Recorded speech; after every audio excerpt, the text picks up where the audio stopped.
the Sports Science Institute. Please welcome on stage your host for the evening, Rob van Vuuren! What is it with white South Africans that every second one of them feels they can fuck off to some far-off land, do mad shit, and then come back and tell you how cocky your life is? You're supposed to do something with all that white privilege. What the fuck is wrong with you people? Seriously, you know the kind of people I'm talking about? It's the kind of guy who feels compelled to paddle to Madagascar and back in a boat made out of wet wipes. It's just a tea strainer for an oar. What the fuck's wrong with these people? Hi, I'm Rob van Vuuren. I am an actor, a comedian, a director, a writer. Sometimes I'm a dancer, less so the older I get, and a dad, and a husband, and a man. The life of a comedian is very It's difficult, man. unpredictable. It's a lot of fun. It's great being on stage. No day or week is the same. You're kind of just living day by day and hustling. It's great to have people applauding. It's great to sell tickets and see lots of people and see your picture in the newspaper, or have people like you do shows about me on television. I don't think humans are meant to be put on a pedestal. I don't think humans are meant to be celebrities. I don't think humans are meant to be famous. What a cock idea. It's fun. I mean, it also teaches you really to kind of live in the moment, which is so hard to do because you don't have a lot of guarantees. Unless you're really, really organized, which Rob van Vuuren is not, you don't get to plan 6 months ahead. You very seldom get to plan 2 months ahead. So when the going's good, it's good. But when it's rough, there's no cushion. So it's not always easy, but I wouldn't want to live any other way. Life isn't that simple. It's more intangible than that. It's just out of reach. You can see it. Yes, you can feel it. You can even grasp it in your fingertips, but you just can't pull it towards yourself. That's life. It's like one of those paper towel dispensers in a public toilet, just that thin little slither of paper towel. Your hands are wet. All you want to do is dry your hands, but your wet fingertips keep coming away. Bits and pieces of paper. How are you supposed to dry your hands with that coat? It's not sustainable. Stand-up comedy is something that really actually happened quite late for me. My first kind of real stepping into the stand-up world was in 2008, and that has been an incredible journey for me. 5 minutes, thank you. I've totally fallen head over heels in love with that art form. It's so uniquely terrifying in that the stakes are so high. They seem so much higher than in any style of performance. Like I find with a play or with even with character comedy, you've got more time to kind of trap your audience into thinking the way that you want them to think. With stand-up comedy, it's like the line is very clear. It's like, I'm here to make you laugh, and if you're not laughing, I'm failing. That tension of being on stage, of like, if I'm not getting the laughs, every second where you're not getting a laugh, like that pressure builds and mounts. It is horrific, but once you start getting it right, then it is just the most incredible high. It's really, really addictive because the stakes are so high. It's to me one of the most truly kind of democratic art forms, because in stand-up comedy it doesn't matter where you're from. What matters is one thing: are you making them laugh? Different walks of life, different cultural spaces, that we all have this thing in common that makes us family, and it's that weird thing inside of us that makes us look at the world and see the joke. I was once on a one-time flight that was so delayed, the airline went into liquidation before we took off. But I've also always loved the power of comedy to transcend situations and kind of lift us out of really dark places. I have such clear memories of Peter Dirk Ace attacking the status quo so effectively through comedy. Hi! And hello. Rule 84. Goats is animals too. Don't hurt them or put them on fire. You'll go to hell.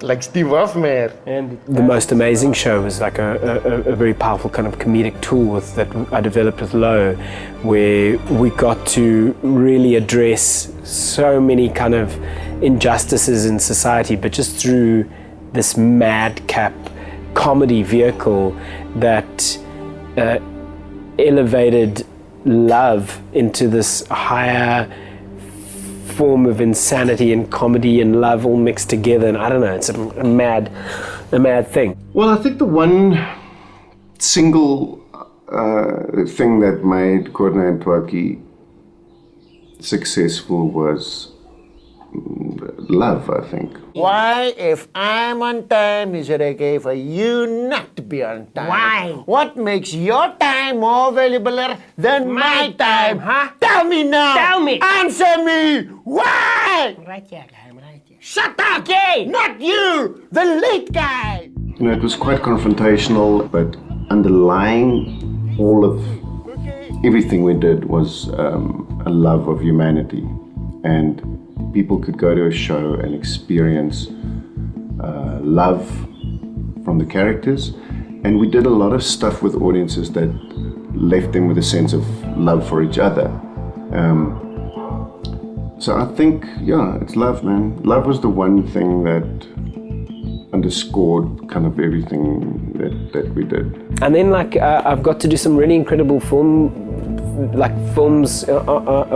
that I got to be the star of. I got to met Siv on the set of Composites, which was an amazing experience, and like that friendship with myself and Siv has just blossomed over the years. I'm really good at throwing the money at something that he wants to do, and then I just stand back and go, cool, go, enjoy.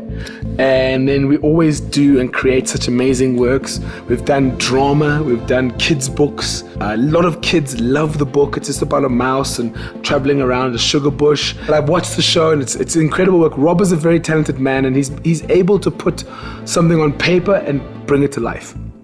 And that's why we've always worked so well. And the relationship with, like at the moment, the France and Watson is going national. It's gone into 3 different languages: Xhosa, English, Afrikaans. Trying to get it to as many people as possible. There's an audio book. There's a show that him and his wife perform. We do different festivals around the country. And man, we're doing some good things. Like we just did Dangled now. Like Dangled, very expensive show. And it's just this incredibly dark, terrifying piece of theatre, and it's an incredibly dense, rich text, and it's been a massive challenge and experience for me as an actor to really tackle it and immerse myself in it. And he called me and was like, Siv, I know this is expensive, but I really believe in this.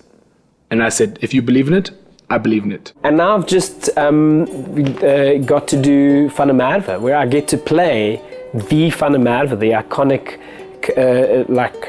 character from all these jokes.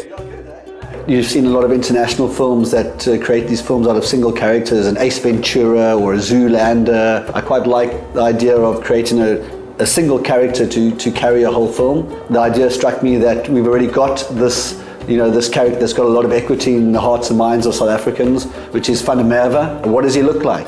Mustache, balding, overweight, short, he's got a funny little smile, he's got a funny little walk, and he always just, says the wrong things, does the wrong things, but he's got a good heart, but he just always seems to do things wrong or get things wrong. Rob's got a great sense of comedy timing. He's obviously one of our the country's leading comedians. Besides being a great actor, he's also got great physical comedy attributes, and I think that's what this role required, because there's a lot of physical comedy, running into doors, falling over things, that kind of physical comedy, a lot of facial comedy, and I think Rob's got great, facial comedy, which I think is fantastic. To have been given the freedom that Bruce, our director and scriptwriter, gave me, to the cast that he put together that gave me the support and freedom to play, was a huge thing. So that's part of being a good actor, is like really being on top of all the different tools that you have as an actor, and the voice is one of those, principal tools. And when you get to do voice work, you really work specifically with that.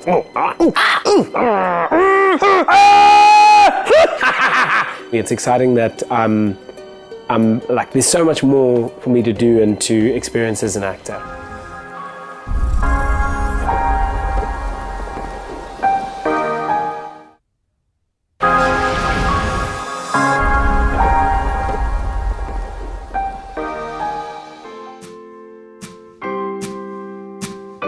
For as long as I can remember, Robbie has wanted, and he used to say when he was a little boy before school, and they'd say to him, "What are you going to be when you grow up?" He would say, "An actor." It's what he said. It's all he would say. That is what he referred to. But for the Grahamstown Festival, I think it was almost like a polarizing for him. He knew without a shadow of a doubt he wanted to be on the stage and he wanted to perform. That was in Standard 8. I went with my mom. My mom took me to the National Arts Festival in Grahamstown. She had gone the year before, and I remember her very clearly phoning me from like a tiki box and just describing this mad place that she was at. And I was like, I want to be a part of that. So the next year, she put me in the car and she drove me there, and I watched shows, went to watch bands, I went to art exhibitions, I got to see people from all different walks of life, and it just blew my mind. It opened up this whole experience of the world that just changed me forever. And I realized that's me. I'm these people and I want to be a part of this. I've gone to that festival now every year since Standard 8. Standard 8, Standard 9, Matric was 3 years. Then I went to varsity there, and I went from my first year I was there. Then from my second year I started performing at the National Arts Festival. I wrote my first show and performed there, and that was 1995.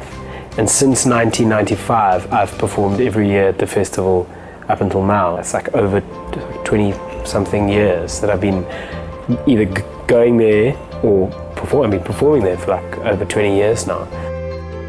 When I first went to the National Arts Festival, Rob had been going to the Arts Festival for years. And there was this one moment when I was in the lift and Rob walked up into the lift. And in Grahamstown, Rob is a god. For the last couple of years, I've stayed away, gone back 1 year, stayed away a couple of years and gone back. And during that time, my son has become almost an icon there. And it was humbling to see. And what was great to me is everybody knew him, from the petrol attendant to the lady in the restaurant. And I was actually amazed at how Grahamstown has embraced him. And they really have. The festival goers have embraced him. It was very humbling to see how he's respected. And I was just this young kid. I was 19, and he's older than me, about 10 years older than me. And I remember looking, oh my goodness, that's Robert Vuuren. Trying to keep calm in the lift, trying to make conversation because he was there. And the journey's been amazing because now we work together. I produce his work. And it's so funny how the whole thing has worked out. If I hadn't done this, I probably would have gone into music. I would have been in a band. I was in a band in high school and at varsity. Maybe I have no idea. I think he would have still been creative, and I think he would have written books. Maybe he'd be more into his books or do something with books. He loves books, so I'm sure he'd have a bookshop. Rob, this is his life, man. We have the same mentality. The only plan B is to enforce plan A. Yeah, I would have had to find some sort of creative expression. Or I just would have surrounded myself with the things that I love, like books and movies and things like that. So we don't think about what we could have done. This is all we have. This is all we can only think here. Everything else is none of my business. He would have become a journalist or some kind of author, because that is where he is happiest. I remember when I was a kid, you have to write those little aptitude tests, and for some reason my mind couldn't they said what do you want to do when you grow up? And at that stage, I couldn't think of like, well, I'm allowed to be an actor or I'm allowed to write books. But I knew that like watching movies and reading books was like my two favorite things. So I was like, well, okay, I'm gonna work in a video store or a library. Maybe I would have done that. I would have become like a guy like giving you DVDs or like the librarian. The truth about Rob is that whatever he decides, if he wants to do it, he will become good at it. He'll be the best at it.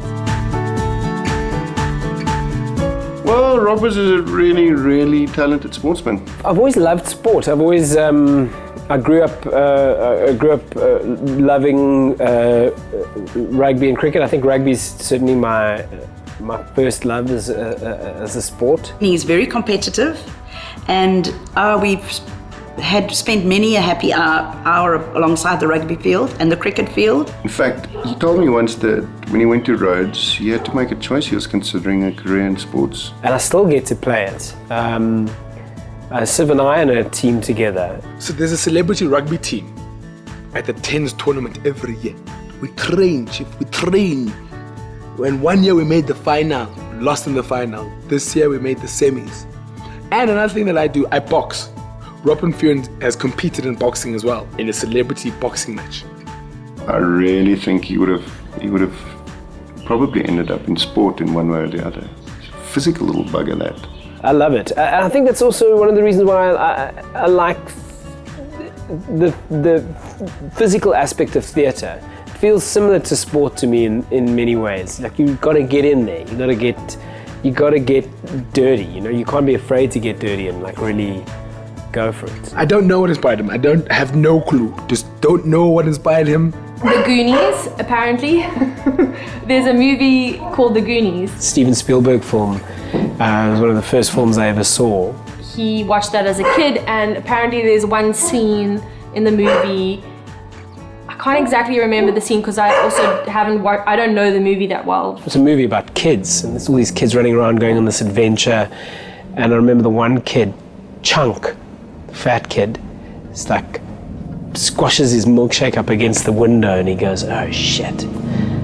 Oh, holy shit or something. He's like swore, and I thought it was so cool. I remember thinking very clearly watching that movie, looking at those kids acting that movie and thinking to myself, that's what I want to do.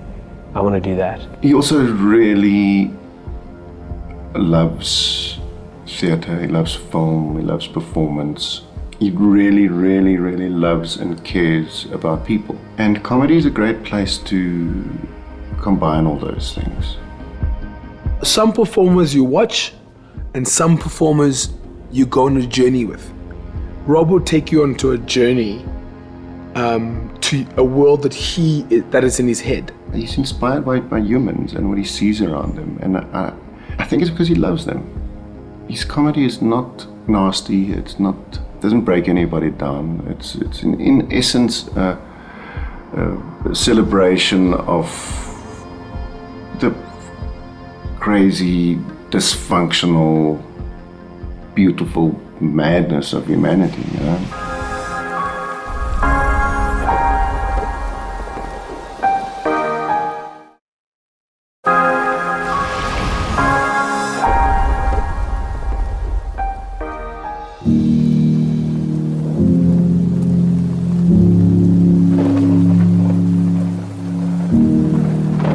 He's a gentle person. His creativity seeps through his whole persona, and you can see it in everything he does.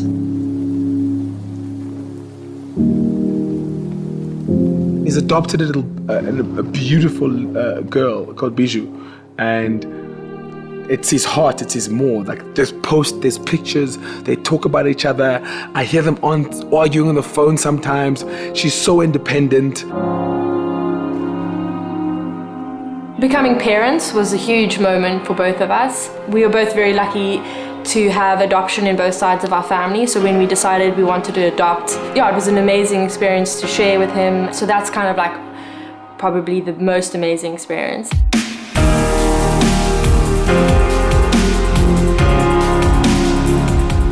He's a wonderful son. I get quite emotional. He's the eldest of 3 children, and he's very much the older brother. So he's been quite serious about his role as the eldest son. He's very thoughtful. He does sometimes forget birthdays and stuff like that, and I think his precious wife needs to prod him and remind him a little bit. But he's a very thoughtful, caring son, and he tells me often that he loves me, and that's important. He's a very sweet guy. You know, he cares deeply for his friends. He cares deeply about his family. He's a fantastic daddy. That's a joke. He's fantastic. He's very involved. He loves playing with Bijou, and when he's around, he's very hands-on, and yeah. I think it's one of the things that really attracted me to Rob right at the beginning is in private, you know, he has his struggles and his stresses and so on, but he's like a really good oak. He's kind and he cares about things. He cares about children and he cares about the world around him, and he's curious about the world around him, which is why he's a traveler. Curiosity is an extremely valuable quality in a person. People that are not curious are dangerous and foolish, and Rob is not dangerous and he's not foolish. He's a very wise guy.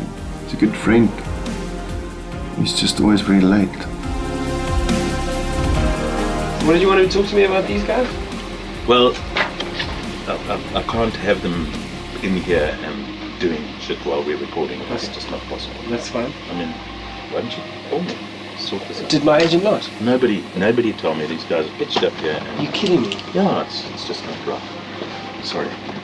So, You're kidding me? Nobody called. Nobody said a thing. Kidding. Fuck! A lot of people ask me if he's always making jokes and like, you know, like how he is on stage, but he's actually quite quiet and reserved. I think because he gives out so much energy when he's performing, that he needs to kind of balance it out with being quieter and more reserved. But that's also not to say that he's never loud at home. Like, and especially when Rob and Bijou are together, they can be extremely loud. They're both very, very loud people. But yeah, there is definitely a difference to how he is at home and how he is out and about. What are you doing? This is mine.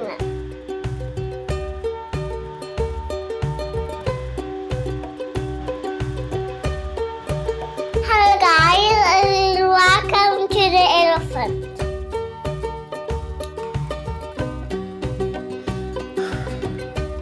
Now I'm just run and run and run and run.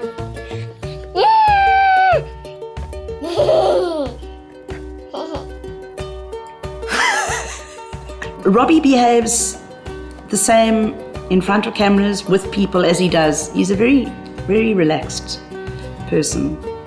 And I think everybody who knows him knows that. He is who he is. The biggest mistake I feel like people in this industry do is try and create 2 lives. It's just like lying. It's so much easier for me to speak the truth. Then I never have to remember my lie. And Rob, it's all one.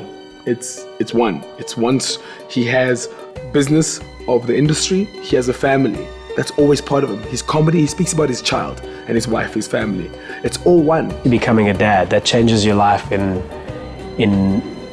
such a profound way, and nothing is ever the same again. All of a sudden there's this capacity for love that you didn't know you had before. Like, you walk through life thinking, like, I know what love is, and I love so much and so fully, but then when you have a child, it's like this whole other door gets opened up in your heart that you weren't aware of even existed. And that comes with its own set of pros and cons. Like, the stakes are really, really high when you're a parent. So the fear is also that much more.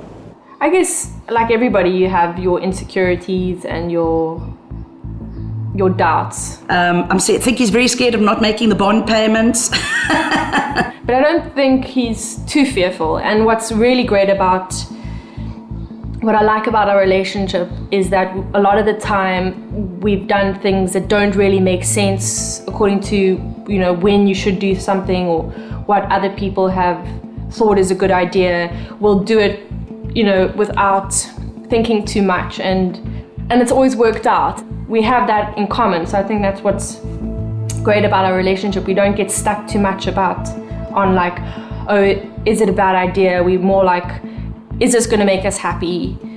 Yes, it's going to be hard, but we'll kind of figure it out as we go along. And a lot of the time we've made crazy choices and we don't know how it's going to work, but we decide and then it kind of starts working. He loves his little family, and to me that's the greatest joy, to see that love and that little family that he's developed for himself, that gives him the joy, that makes me happy. My family, my daughter, my wife, and the life that they have given me is way more important to me than any of the other stuff.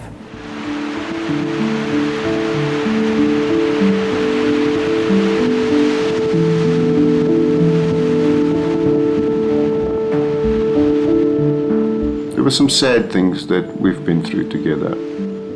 Some really, truly, profoundly heartbreaking things that have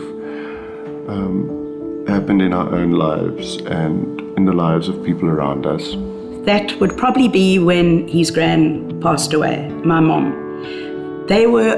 She was very close to all her grandchildren, and she connected with Rob on a creative level. She was an avid reader, as Rob is, and they used to spend hours talking about books that they've read, art, all sorts of things, and she really engaged with him on many levels as far as that's concerned. And I think she was an inspiration to him. She was a huge support to him, and she kind of has always encouraged him to be a storyteller, and she was a storyteller. She had a profound effect on my life and what I ended up being. She was also a woman who had an incredible appetite for stories. She was a great storyteller, a voracious reader, and an immense respect for the world of the imagination. And she instilled that in me from a very early age, and she encouraged it in me as well. When she saw that I had an affinity for it and that I loved it and that I was good at it, she encouraged it in me, and she made it feel like a noble thing to strive for and to have as a part of your life. He'll always miss her, and she was such a big presence in his life. But luckily, I think they'll always have that connection. I don't think it's lost, and yeah, I definitely feel like she could still be in our life. She is around, helping where she can in some way. I'm sure that she's still around somehow.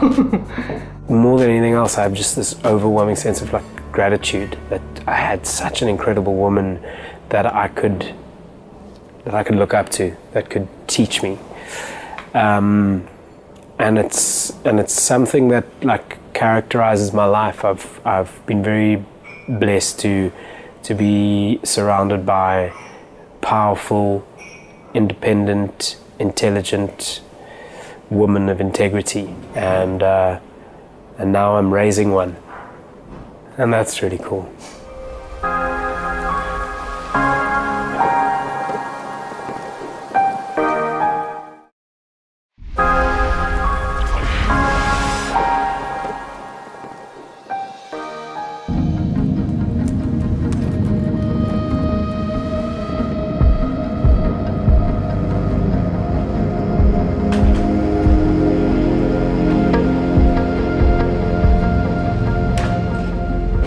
love books. As a family, we love books. We love reading stories to Bijou, our daughter. It's part of just the way that we are. And so we're fans of children's books. We've collected lots of children's books over time.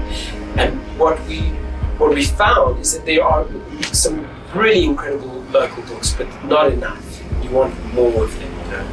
And we kind of got tired of reading books from a British perspective or an American perspective, where, you know, Christmas time is always like snowing, and it's like that's, but it's not like that for us. I didn't have that vision. Danny had that vision. She was the one that was like, why don't we write an actual book?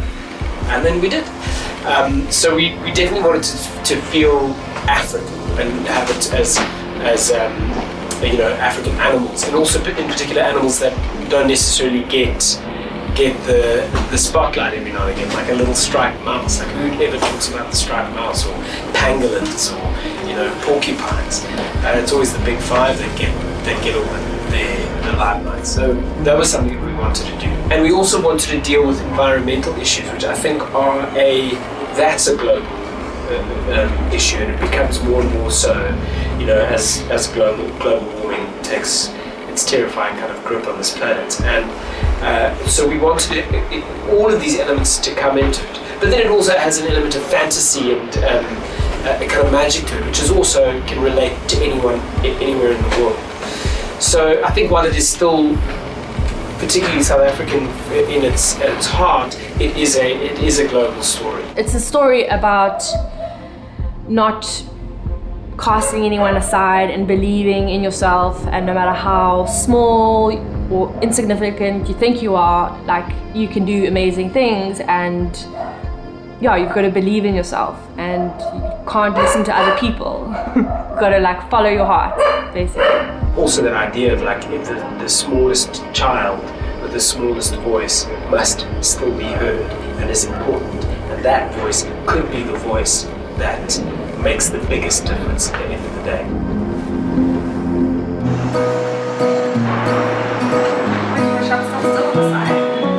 Last year we finished the book for the Grahamstown Arts Festival, where the book was also portrayed as a play. We had two young amazing actors do the play portraying Florence and Watson. That was our deadline. I did the entire book, I think, in about 3 or 4 weeks. And that was from start to finish, which was intense. And I did full color, full illustration. Dragon in... It will be 100. But this year we've done the trilingual version of the book. And I had a chance to go back and fix all the little things that I wanted to do, because as an artist you never really feel like something's finished or completed. You really just want to go back and change a few things. So I had a chance to go back, change the color palette, add in more detail, which has been really great, and it's been hard but also like amazing. So just so nice to get it perfect, you know. Petal said ... and then into the speech bubble. But you will see that with the English translation, we've made those changes. I just know that sometimes it doesn't, with the Xhosa and Afrikaans, doesn't always do direct. If this works, and I'm sure it's going to work, then we do it in all the languages. Other languages as well. Yeah. Because if you could get like Zulu, Sesotho, Tswana. Yeah, no, we have to. Is this another ... ekudlaliseni?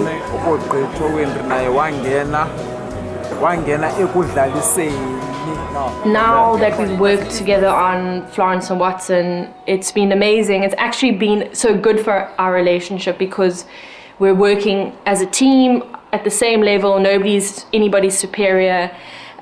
We both bring our strengths into the working environment, and and what's nice about working with Siv, Lauren and Rob is that we're all just kind of putting in our strong points into the pool. But that's why it's better that we're meeting Jolly today.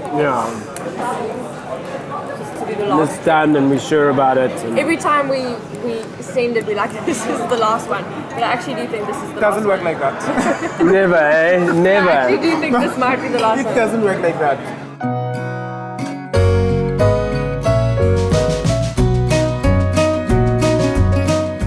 take. It's like you're getting naked. No. Don't get naked. Terror. Oh, no, come on through here, no? Yeah. So we're just getting ready for our performance of Florence and Watson and the Sugar Bush Mouse. I'm applying makeup to my face, which I'm really very good at. We're going to have some little kids coming into the theatre soon, and we're going to get ready to entertain them with our beautiful little show. And then afterwards we can hopefully sell some books and some audio CDs and some other cool things from the Florence and Watson universe. And Lauren is going to come help us do the stuff, and so we're just busy getting ready in costume, getting makeup and running lines while we do it. What you can expect from this show is a lot of fun, lots of songs, lots of silliness, beautiful props. We've got these amazing kind of masks for all the different animals in the village made out of beautiful beads. And we've got our amazing caravan out there that Florence and Watson live in. And we're going to be sharing our story and teaching the kids a little bit about all the amazing animals we have, some of their special skills, but also and mostly just entertaining them. We want them to have fun. Most importantly, we want the kids to enjoy themselves. We want them to get lost in the magic of the theatrical experience and get kind of whisked away. We want them to have fun, we want them to lose themselves, not worry about anything, and just enjoy it. And if we get that right, then we'll also be able to teach them a little bit, specifically about the importance of pollination and how important bees are in kind of keeping the whole planet going, really.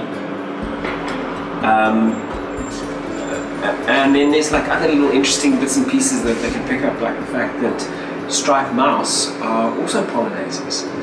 They can pollinate. They pollinate proteins, which is really cool. Not a lot of people know that. I didn't know that before.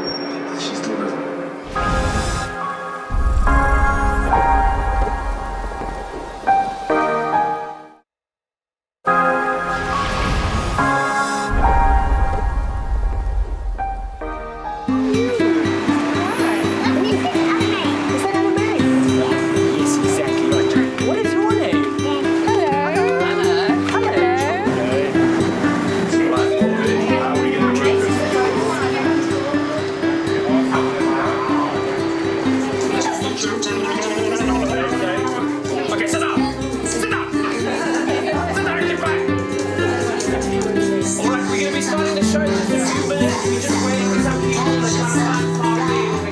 There's one thing about Rob van Vuuren, which I've learned a lot from, is he doesn't care if there's one person in the audience or 1,000. He'll give the same performance to one person that he's giving to 1,000 people. We went to this big hall, and the only people in the audience was my husband and I.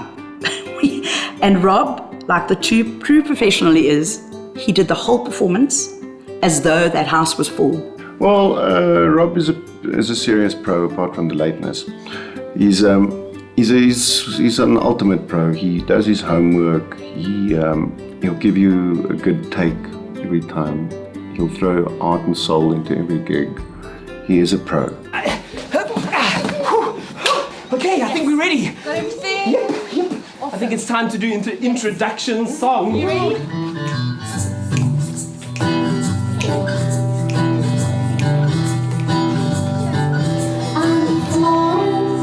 I'm Watson, we're honey badgers too, singing songs and telling stories for you.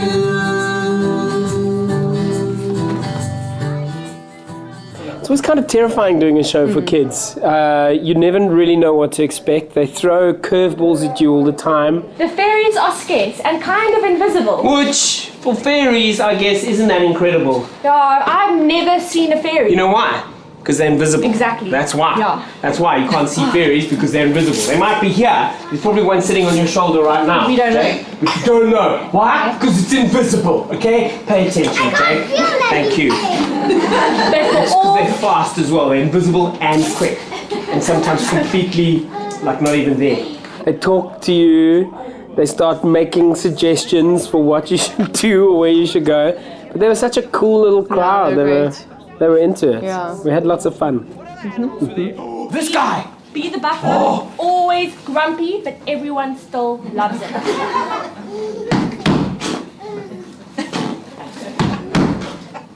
You guys watch rugby? That's why the Springboks lost. It's because the BC scored. I don't think that's why they lost. I think it's because they're playing an outdated style of rugby and they're not adapting to the modern game. What did he say? Amazing. Yeah, really amazing. Wonderful moral to the story, Yeah. entertaining, fantastic catchy songs. I like the humor as well. There was some humor directed at us too. It was good. Like the Springboks. That's a hot topic right now. These guys love it. We came to see again and we got the CD, so they're playing it in the car all day, every day. So they know all the words and they were excited to come and see the show again. This is a story about a little striped mouse. Oh, she's so cute! She is so I cute! know. Do you guys want to meet the little striped mouse? Yeah. You want to meet her? No. Okay. She's inside the caravan right now. Well, you know what? You're going to meet her anyway, because if you don't meet her, then we can't do the show. 'Cause that's how it works. It's a show about her. So, should we meet her? Are you okay with that? Thanks. Okay, are you ready? Okay. Her name was Petal, and she didn't feel very special. I enjoyed rock dancing. Oh, what a great plan! I love this plan! I'm gonna run up and down and let her do the trick because I'm really, really quick. Let's go! Come on, let's save the village! Something clever! Something that will save our mountains forever! We need a plan! Something clever! Something that will save our mountains forever! Thumbs up, eh? It was brilliant. We liked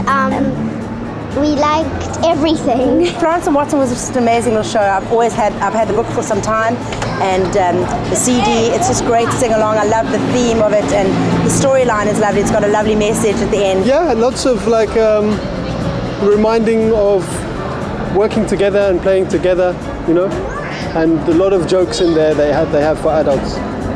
Yeah, we love it. From her garden to this one. So now these flowers sparkled and shone in the sun. And as she sniffled and snuggled, they realized it wasn't too late, because they finally understood that Petal could pollinate. every show that we do is a victory. It feels like, you know, if we can get the message across to the kids and to see them, just like see their faces light up and like get into the world, it just feels, it's very, very rewarding. It's really, really rewarding. And the more we do it, the better we get at it. And it's fun. I have a lot of fun doing this show. Yeah. I think for me, because I'm not a trained professional actress, I think, yeah, just getting through a show is good in the sense that I'm trying my best and that not to kind of box yourself in any way, and yeah, not to limit yourself because of, yeah, I mean, I think, it's so hard. What am I trying to say? You're talking so seriously, but you've got those curlers in your hair, and like, you look so funny. And so it was that Petal saved the day in her own special and unique way. Everyone cheered and clapped, except for Henry, who squawked and flapped. They put a sign in the town barn with these words on a board. no one, not ever, no matter how small, should be left out or ignored. Pollinate, pollinate, pollinate.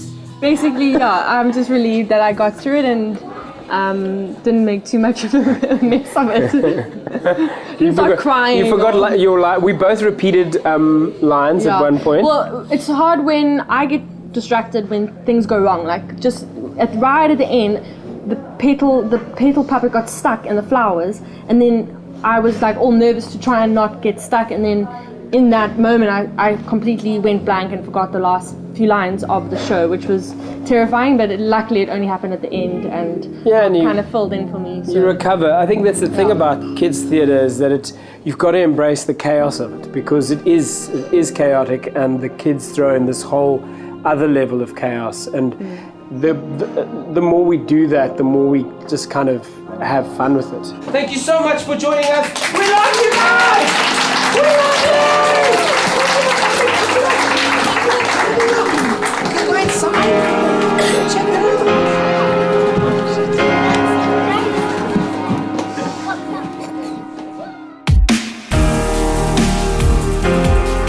Going forward in Rob's life, I think he'll probably spend more time writing. And he recently directed the Comedy Choice Awards. And I see him developing in that sphere. But he is his own man. And I have absolute faith in him that he will make the right choices for him and his little family. I know that, and that's what inspires him. We're going to do a comedy show together. We're going to produce more work. We're going to create magic. And that's just two friends creating work continuously. And I think we'll do that till the day we die. I guess I just wish that he keeps on doing things that he loves to do and he doesn't compromise. Obviously there's always compromise, you can't always get what you want. But I just hope that he continues to do work and get recognized for what he does, and it feels fulfilled. What you can certainly expect from Rob and me in the future is a lot of braais. We do babysit each other's kids, so you can expect a bit of that. And from Rob, I think you can expect him to be late.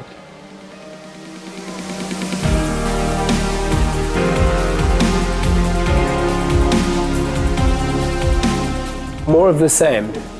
I'm going to keep doing what I do, and what I do is quite a lot, and I hope to get better at it. I'm always ready and willing to learn, always ready and willing to grow, and I'm always ready and willing to make more. I love making stuff. I don't mind, people stopping me and getting pictures with me. I'm very grateful that they want to know me and that they like what I do. They keep me fed, keep my family fed. So that's pretty cool. But for me, that's not what it's about. I'm doing what I do because it's my passion. Like, I can't imagine doing anything else. It's this or be a librarian.